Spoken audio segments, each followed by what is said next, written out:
Well, everyone knew this was happening, and they're doing it. And it's been, what, is Warhammer like 40,000 years old now? How old's Warhammer? 40? 35?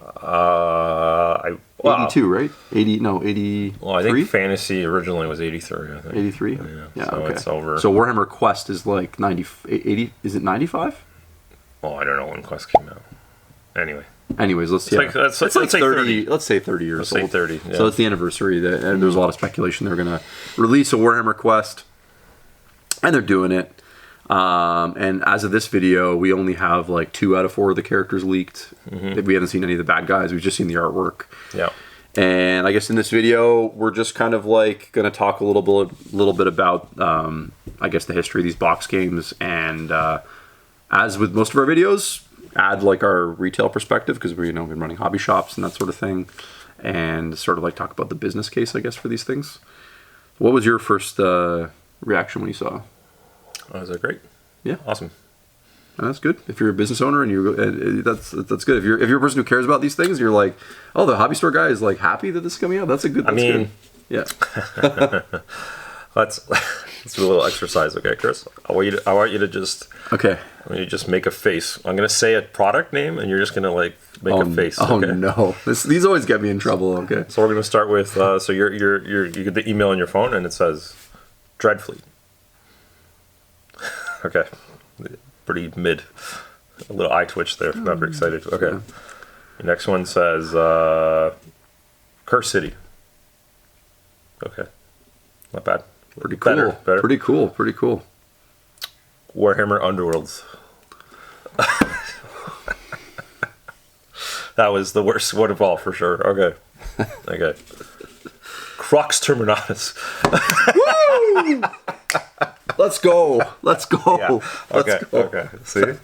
So yeah. So now I think we've got enough data there to see what Warhammer Quest is above. For such a rare item, it's significantly above. Yeah, it is. Yeah, it is. But it's not like a woo. It's not a woo. I wasn't a woo girl. You didn't make a sound. No, I didn't make a sound. You made a good face. I was like, that's good. That's good. But no sound. Yeah, no sound. No sound. Yeah. I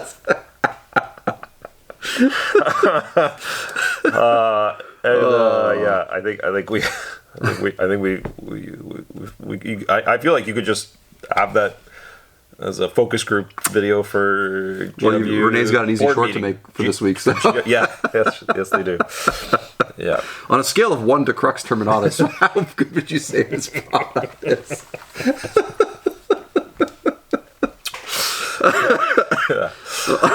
Oh man. Yeah. So there's a couple things to unpack about Warhammer Quest. I think one of the things you had mentioned, I think, which is kind of how I feel actually when you said it, I was like, oh yeah, no, I totally get that. I think the every time these kind of things come out, I'm always like, why don't they do this more often? Yeah. Right. Like this is just sort of they're always really cool and unique, and they're usually like self-contained in a way that like makes them really accessible to like just about anyone who wants to buy it. Yeah, you don't have to buy anything else. Which is like, as a shop that sells things to people that come in through the door. Yeah. It's nice when things are like that. Yeah. Really simple and like, oh yeah, you should get this. Yes. Yeah. That's all you need. That's it. That's pretty cool. So, I always say like, man, they like, what are they saving themselves for with these things? Like, why can't there be a Warhammer Quest every year, right? Like, yes. It's not like, I mean, the whole Curse City thing was so successful. They had to they literally went and printed more after the fact, which they never do, because they got the numbers so wrong. So unbelievably wrong. So obviously people started hitting the notify me button in like huge numbers on their website, and they're like, oh my God, we really effed up. So I'm hoping that a lesson was learned here, that you can safely make a larger amount of these and not be too worried. And I think the point you're alluding to, this was off camera, as I said, because Chris was like, why are you excited about this box? And I said similarly, like, that it's a box for everyone. You don't have to be a Warhammer collector. You don't have to be You could be a diehard 40K player who likes some fantasy and doesn't want to buy into a huge, AOS army. This is for you. This is a game you can play with your family, probably, because it's usually got simpler rules. I'm definitely looking forward for that, for sure. And I assume, and I think Her City had this, the solo play mode. There's like tons and tons of guys that come in the store that are like, literally, you ask them what their hobby's about, and they're like, well, I don't really play a lot of games. I don't really have other people that I necessarily play full games of Warhammer with. I mostly buy these boxes and I paint up all the figures, and then maybe play with my kids or something. And yeah. That's probably like it's in that whole chart. Thanks to Asmodee Canada in their keynote speech to describe you have like the casual, the consumers, the breakdowns. I'm sure it's exactly the same for Warhammer. You have like the guy who the casual people who barely even just know there's video games, and then there's like the people that just buy a few things, and then there's like the super fans and etc. And it's like the people that would consume Warhammer Quest probably belong in that huge pie. The one that's like 80% of the market. That's like yes, yeah. You should always go for that pie. That's a good pie. That's a great pie. It is. Yeah. Yeah. So, I think these things are too far, far and few in between. Just in general, and especially considering like so much of the Games Workshop mythology has come out of these games. Yeah, you know what I mean. Like when you think about Warhammer Quest and like Space Hulk, and these like great boxed games that they made in the 90s. Maybe Space Hulk might have even been late 80s. I don't remember, but they just they have such a mythology to them, and it's kind of funny like how when you look at just the sheer volume of things that GW puts out on a monthly basis. Yeah. And like I get why like 5 to 8 years ago this would have been of course they're only going to do something like this once every couple of years. Yeah. But now the fact that they put out a new Kill Team box that has card stock and kits inside it and terrain every like 6 weeks. They do like big battle forces like every week there's like a new launch box, it's like, okay, well, like, what's stopping you from making these like incredible kits? Yeah, that to come out at least maybe a couple times a year or something. It's very odd. Yeah. I think you could probably safely do a 40K and fantasy, whatever flavor you want, old world or otherwise, or heresy for that matter. Like, you could do. I think you could do 2 a year, one sci-fi, one fantasy easily. And people usually like clamor over the models in there because it's got that like, oh, you can only get these in here. They don't usually get reboxed till way later, if at all. I know this time it's an AOS themed box, but they very purposely though made them look. There's AOS elements to them, but they also look very not just regular fantasy. If there's a fantasy meter and like this, they have the high setting just like a stove. They dialed that down to 4 or whatever. Yeah, right? Like it's like ooh. Yeah. The first guy they showed, he's obviously like he's a City of Sigmar guy, but he looks like he belongs in he's like a Bretonnian or something, or an Empire. He's got the winged helmet, and the only thing that really makes him cities is he's got the shield with the diamond kind of symbol and some of the iconography a little bit showing. But yeah, look, I mean I have a huge collection. I obviously need that model.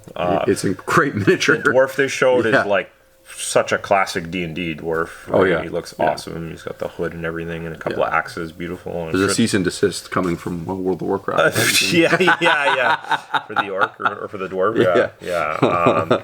So. And we haven't even seen the baddies or anything. Like it's already the little teases already. I'm already like, yes, great, very cool.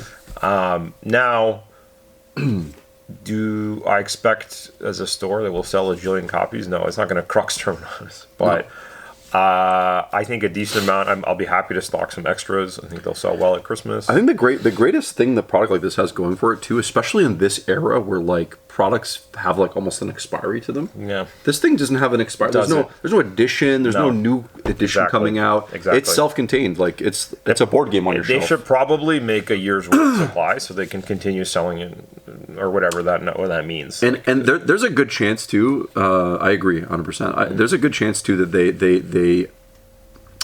they end up making what they see as too many. Yeah. And they have a lot of leftovers, and then people will. There's a lot of shops that'll be like, "Oh, it was a flop."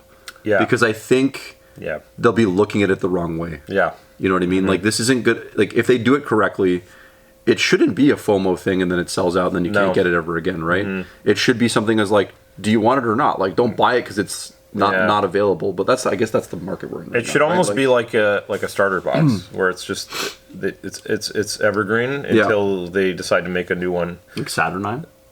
Yeah. Yeah. Even though people said that was a failure, right? That's also a starter box, right? So no, but I mean, like, you know, you can have your whatever 3 tiers of starter box for your, you know, whatever the 40K or AOS versions are. You know, the 80, the 130, and 265 or whatever dollars it is now, like tiers of boxes. But you could have the $200 Warhammer Quest box. Like, it just should be there on its own. And then you could even release quarterly little expansions. I think as long as they have new minis in them. Whether they have good rules or not, I don't think it matters. I think that would also be fine. You could do a whole little cycle. Maybe that goes on for a year. Yeah. And then the next year there's a new one. They did do that with Curse City. The feedback they always get, which is it's funny because like I feel like you almost can't win in these scenarios. Is they always tend to sell really well, and then they don't like reprint them. I think, and then people are like, I could never get the expansions. It's like, oh yeah, people, yeah. Well, I think if they're minis primarily, because I think one of the Curse Cities ones is like mostly rules and less minis. I believe you're right. Yeah. I think when they're mostly minis, I think that people want those for their. And if you're clever, you make them, you know, belong in your existing armies, so that people are like, oh, I want this guy in my, you know, you can write a war scroll for this city's guy. There's no reason why he shouldn't have a profile to use in the main, whatever the war game, the big war game. That is actually good. Called Age of Sigmar? Sigmar or whatever. I don't really care. He's an Underworld's warband by himself. Sure.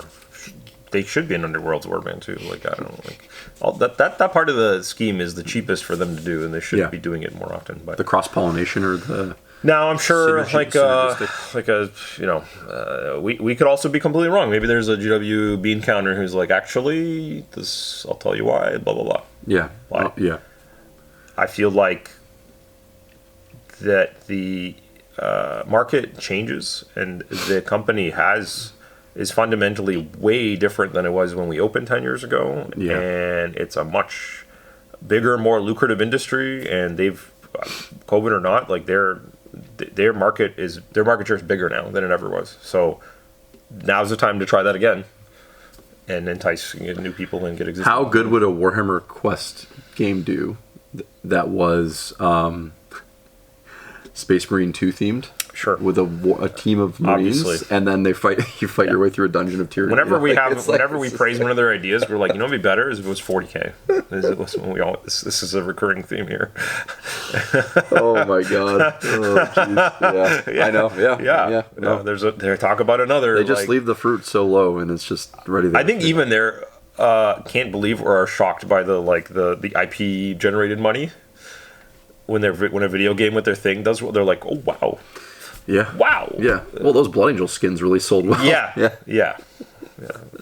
And this is why you get the absolute pathetic, poorly planned, you know, like Dark Tide box. It's like, well, let's just shove some existing 40K models in a box and build a little board game around it. And you're like, okay, that was guys. Yeah. Have you played your own game? It's amazing. Yeah. I know. Yeah. So, and on it.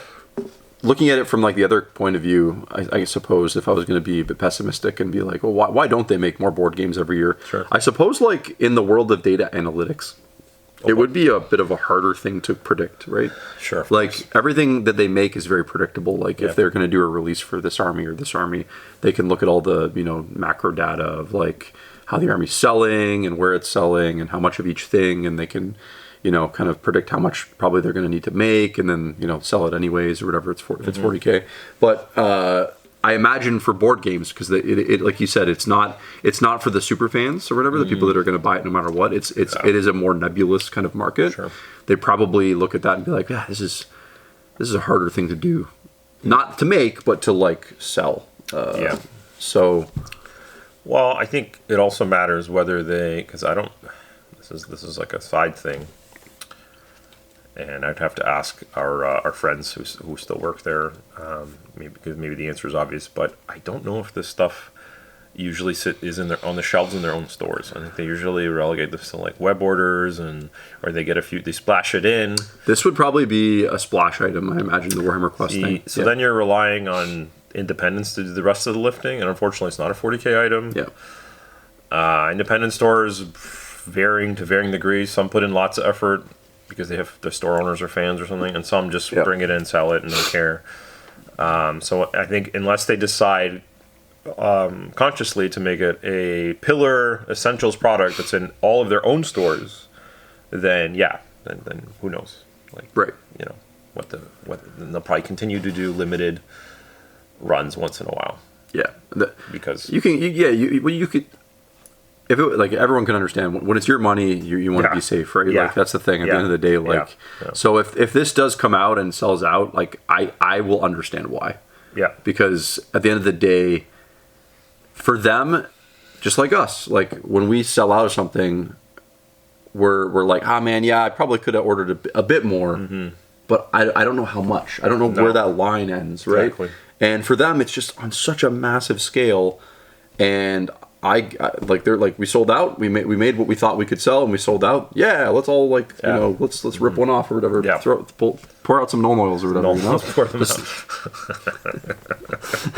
out. Just like doing the dance or whatever, and then back to work. But there's nothing wrong. Like, from a business standpoint, there's nothing wrong with that. Obviously, from the consumer side, it is when, like, you get the, like, degenerate stuff, like the scalping and the and that sort of things. But I think if they're, like, proactive this time around, and they're like, no, like, we will reprint a small amount. Yeah. You know what I mean? You just have to wait. If they say that from day one, if it's going to be hot, then people can be like, oh, okay, you know, and we can avoid the whole FOMO thing entirely. Yeah. But sometimes I think they want the FOMO to be there, right? Because they want you. I don't think they mind it. They don't mind it so much, you know? Like, we talked about their favorite customer. You reminded me, it's not the person who builds, paints, and plays. It's the one that buys and shelves and keeps and repeats. Buys and shelves. BNSR. I buy it and I shelve it. BNSR, because they repeat. Oh, they have to repeat. Buy, shelf, repeat. BSR system. And a Warhammer Quest clicks on a shelf real good, right? Like, it's like, baby. You know? Yeah. You could open it today or never, and it's good either way. Or never. And after it goes out of print, it'll just go up and sound off in the comments if you have an unopened Warhammer Quest in your house, right? You got a wrapped Curse City. I guarantee you they do. Yeah. There's people with several. There's like an axe on the wall beside it, like break in case of emergency or whatever. Yeah, it's oh man. It's there so that in 20 years they can pocket a 3% increase or something or whatever, maybe. Yes. Yeah. No, I'm gonna play it eventually. Look, as obvious as a long-time TCG collector, you know, nothing feels better than opening your app and my card's worth $10 more. Ooh, that's profit. Are you gonna sell it? No, I got this for 50 cents, Chris. You sell it? No, it's 25 now. And I have 4 copies. Ooh, I'm living. You so almost high have right yourself now. $1 there.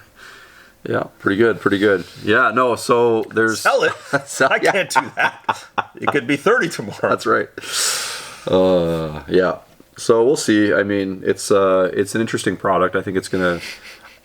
I mean, this is the thing is, like, it's also going to come and go, and that's it. Like, it's going to be one of those... Like, things move so fast right now, right? Yeah. Like, it's I feel like even like the last time the Warhammer Quest came out, like Curse City, things were a lot different then. And that wasn't even that long ago, maybe 3-4 years. It's probably been like 6. Has it actually? Probably. Maybe you're right. Wow. But so it's going to just come and blink and go, and then move on to the next thing. So that's what we'll do here in this video. Let us know if... as usual. As usual, yeah. Thanks for watching all the way to the end. You guys are legends. We'll see you guys next time. Thanks. Take care. Bye.